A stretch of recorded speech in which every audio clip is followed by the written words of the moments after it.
Lectura del Santo Evangelio según San Juan. Gloria a ti, Señor. Se acercaba la Pascua de los judíos y Jesús subió a Jerusalén y encontró en el templo a los vendedores de bueyes, ovejas y palomas y a los cambistas sentados, y haciendo un azote de cordeles los echó a todos del templo, ovejas y bueyes, y a los cambistas les esparció las monedas y les volcó las mesas. Y los que vendían palomas les dijo: quiten esto de aquí, no conviertan en un mercado la casa de mi Padre. Sus discípulos se acordaron de lo que está escrito: el celo de tu casa me devora. Entonces intervinieron los judíos y le preguntaron: ¿qué signo nos muestras para obrar así? Jesús contestó: destruyan este templo y en 3 días lo levantaré. Los judíos replicaron: 46 años ha costado construir este templo y tú lo vas a levantar en 3 días. Pero él hablaba del templo de su cuerpo. Y cuando resucitó entre los muertos, los discípulos se acordaron de lo que había dicho y creyeron en la Escritura y a la palabra que había dicho de Jesús.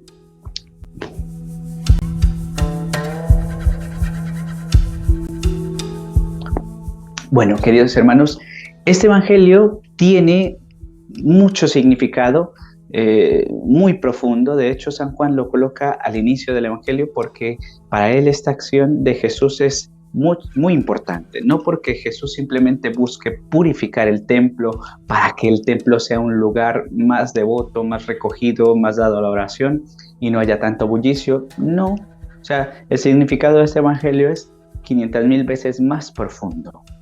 Miren, los judíos tuvieron un primer templo destruido por Nabucodonosor II en el año 586 a.C. con la conquista del Imperio Babilónico. Luego, en época de Darío I de Persia, año 515, se inaugura el nuevo templo, ¿no? El segundo templo. Es que era el que actualmente estaba en uso. Pero Herodes había ampliado el templo, había hecho muchísimo más grande. Bueno, tan grande era el templo de la época de Jesús que era el edificio más grande de todo el Imperio Romano, ¿no? Es que era así. O sea, hasta que Tito lo destruye, el general romano Tito en el año 70, era el edificio más grande de todo el Imperio Romano, gracias a Herodes el Grande. De hecho, en la época de Jesús llevaban 40 y pico de años de obra y todavía no se había concluido. Se concluyó solamente en el año 60, a mitad de la década de los 60, ¿no? Para que ustedes se hagan una idea. Con lo cual, la envergadura del edificio y la belleza, todo era espectacular. Hasta tenía un atrio para que los que no eran judíos, los gentiles, pudieran entrar y admirar la belleza de este templo. Pero ya lo ven, cuando Salomón inaugura el primer templo, lo primero que aparece en el templo es la presencia de una densa nube que visibiliza exteriormente la Shekinah o la presencia divina. Pero poco antes de que el primer templo fuera destruido, Ezequiel ve cómo la Shekinah o la presencia divina abandona el templo.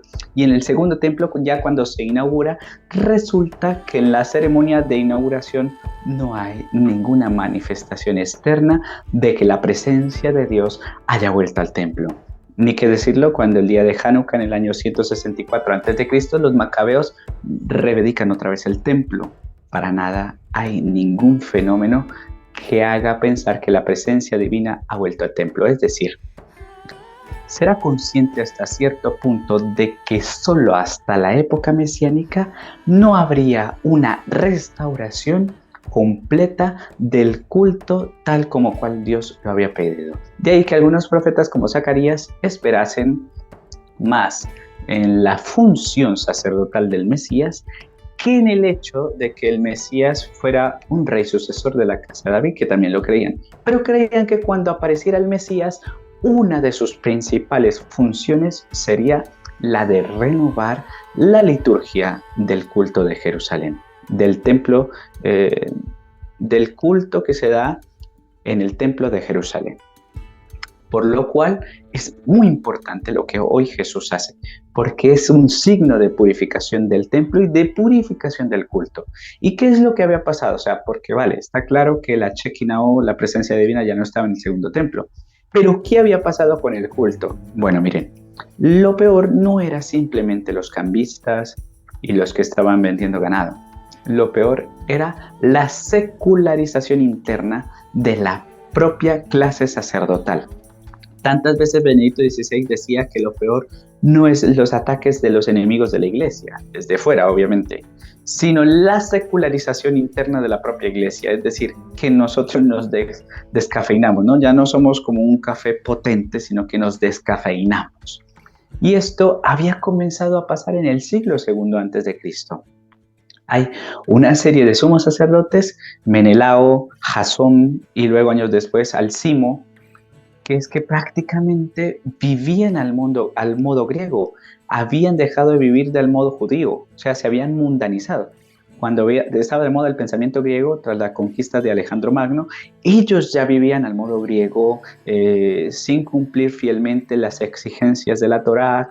Bueno, y todo esto fue a peor, hasta tal punto que después de que el pueblo de Israel pelee contra el imperio seleucida griego para buscar su independencia y mayor pureza defendiendo sus valores judíos y sus tradiciones, rápidamente cuando conquista la independencia, el sumo sacerdote se va a usurpar por gente que no les corresponde ser sacerdotes. Es más, terminará siendo usurpado por el propio rey, Alejandro Janeo. Es más, incluso después se va a subastar a quien más pague por él como pujando por él. Es decir, el desbarajuste total.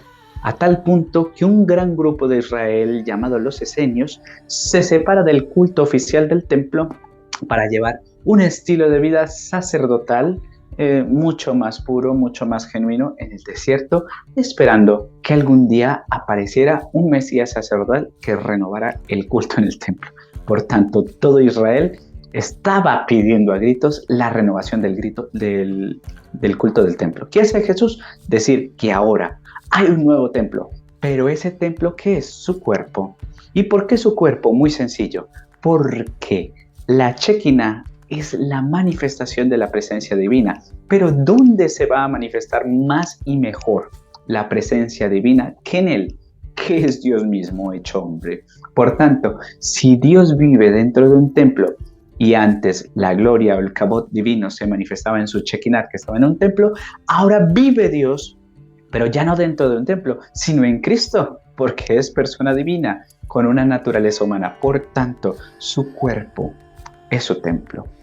O sea, es que es una forma asombrosa que hace exaltar todos los esquemas, la manera por la cual Dios en la historia de la salvación cumple la promesa que había ido haciendo de purificación del templo de Israel. Y entonces tiene sentido el Evangelio que acaba de leer, porque se entronca directamente con todas las creencias judías anteriores. Y ustedes dirán, bueno, ¿y esto a mí en qué? ¿Qué me cambia la vida? ¿Qué no me la cambia? Lo primero, Dios hace bien su proyecto. Lo segundo, si Dios se encarna y se hace hombre en Jesucristo, no existe otro camino para la unión con Dios que a través de Jesucristo. Digo, no existe otro. Ah, no, pero hay otra religión. Ay, pero es que hay otra. No existe otro camino que te una a Dios, sino el camino que Dios ha abierto para llevarte al cielo. Y te aseguro que no hay varias autovías para elegir cómo se llega a ese destino, sino únicamente una. Ahí lo tenemos. Y lo siguiente, San Pablo dice, todos vosotros, meet you, todos vosotros sois templo del Espíritu Santo. ¿Hace falta purificar el templo? El Espíritu Santo mora en nosotros.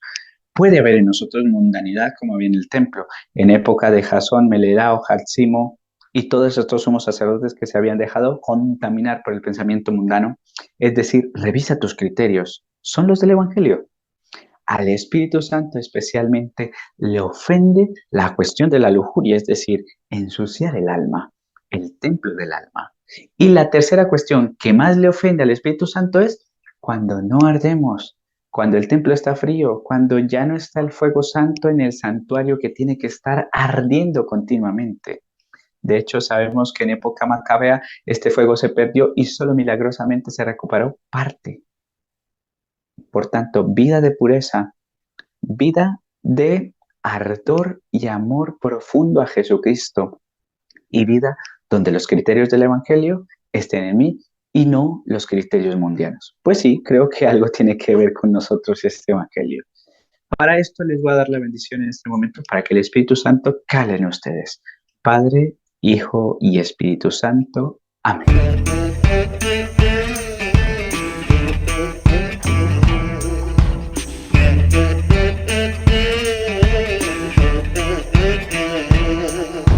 Throw me like a stone in the water.